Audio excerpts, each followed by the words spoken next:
जोंना आइजोफ्रा आंनो आगै बिबोनांखौ बुंनाङा लांसै ओरैहाय पार्टियाव ओंखारो नालाय बिबोनाङा आगै सन्थला गिनाङा जोंहा गोसोआव दंखायो जोंहा नांगालावनो थुखागोन जों ओरै थांनि एसे दा बिदि खालामदावनो नाङा आरो मालाय रं नाम्बारजों रायलायदाव उनाव खारफालांनाया बिदिनो जाथायो थांदावनो नाङा बेफोरनि मिथिङाव मिथिबायना बिदिनो इउएसए आव थांफ्लांलायहैनाया बिदियाव जादों दाख्लैबो बिदिनो थांदाव थांबाय नालाय नङा होमबा बेयावनो होनोसै बिदि जाबाय आरो मालाय 500 थाखा जाखाबाय नालाय बेयावनो थुनसै आन्दायसै दा सौहैयाखिसै इउएसए आव नङा होमबा दा बेबादि जायो आरो मालाय दा ओंखायनो जोङो गोनो गोथो जानो नाङा बेबादि रं नाम्बारसो इउपिपिएलआनो रं नाम्बारसो मिथिबायना रं नाम्बारसो बिसोरो जेबो खालाम हाया मानसिफोरखौ गोदाव सोराव खालामहैजोब्बाय सेंग्रा सिख्लाफोरनोबो साख्रि होनो हाया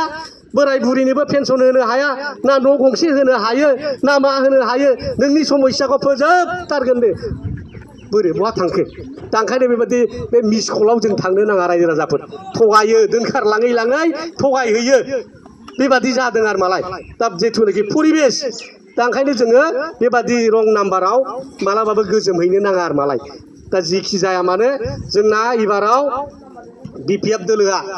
आलदा बाजेट खालामखादों आलदा बाजेट सेंग्रा सिख्लाफोरनि थाखाय 100 कौटि जोंनि आइजोफोरनि थाखाय सेल्फ हेल्प ग्रुपआव बयनोबो जाहाथे होनो हायो 5 बोसोराव होजोबनो हायो ओंखायनो मोनसे समस्थियाव 1 कौटि 40 कौटि थाखा बाजेट खालामदों आरो बोराय बुरिनि थाखाय मेगन नायजानो माबानो गस्ला बायनो गोजां बोथोराव सि गुदुं बायनो सुइटार बायनो जेकेट बायनो जुथा बायनो बिसिनि थाखायबो 10 कौटि थाखा बाजेट बेबादि थख' बाजेट खालामखादों साख्रि होजोबनो हाया जोंबो मिथिगौ किन्तु बे 100 कौटि थाखानि गेजेरजोंनो सोरनोबा माने माबा बे बागान खालामनानै गय बागान खालामनानै जानो हानायनि दाउ अमा फिसिनानै जानो हानायनि माबा मोनसे खालामनानै जानो हानायनि 100 कौटि थाखा बाजेट बेखौ खालामनाय जादों आरो मालाय आरो आइजोफोरनि 40 कौटि बोराय बुरिनि दङ आरो बे फरायफुनाय सेंग्रा सिख्लाफोरनि थाखायबो जायफ्रा इउपिएससि एपिएससि पास खालामगोन बा परीक्षा होनो कचिं बेबस्था खालामनाय जादों बिसोरनोबो थाखानि होनायनि बेबस्था खालामगोन आरो जायफ्रा एमफिल पिएइचडि खालामनो फेल'शिप जायफ्रा एन्ट्रेन्स होनानै पास जाखाबाय दा बेखौबो बिथांमोननो राङारि अनसुंथाइ होनायनि थाखाय बेबस्था आगोलाव 1 लाख होबोबाय थादों नङा होमबा हयथ' एबाराव बारायनोबो हागौ बिनि थाखायबो बाजेट खालामखानाय जादों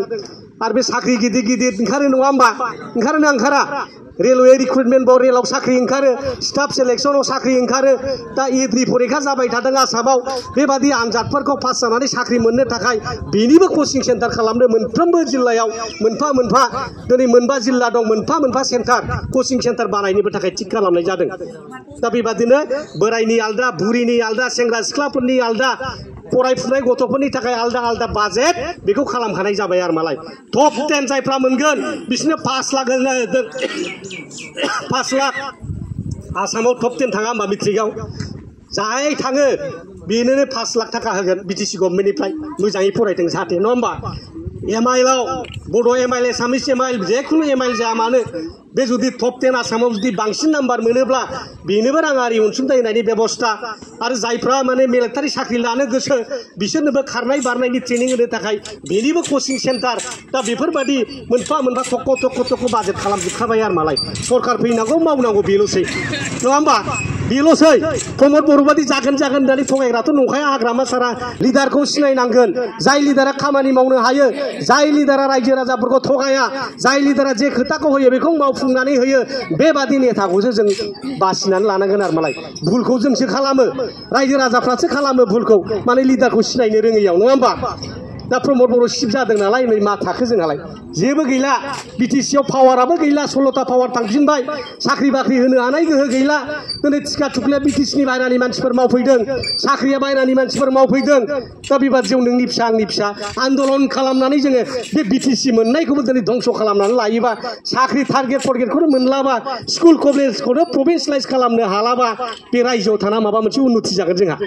दा ओंखायनो नैबे हाइ टाइम फैगासिनो दं बिसायख'थिया बे बिसायख'थियाव जाहाथे जों बयबो एखे हारसा बर' सावथाल जेसेबांनाखि दं बे ओनसोलाव जोङो बुजायलायनांगोन बुंनांगोन समस्या बयहाबो दंजोबो नङा होमबा हा हुनि समस्या दङ लेखा फरायनायनि समस्या दं लामा सामानि समस्या दं दुब्लियाव इरिगेसननि बेबस्था खालामनांगौ बिनि समस्या दं बे मानिफ्राय एनिफ्राय जेडसिम जाहाथे सुफुंलांनो हायो जाहाथे 5 बोसोराव बिनि दायित्वखौ जों बयबो लालायनांगोन।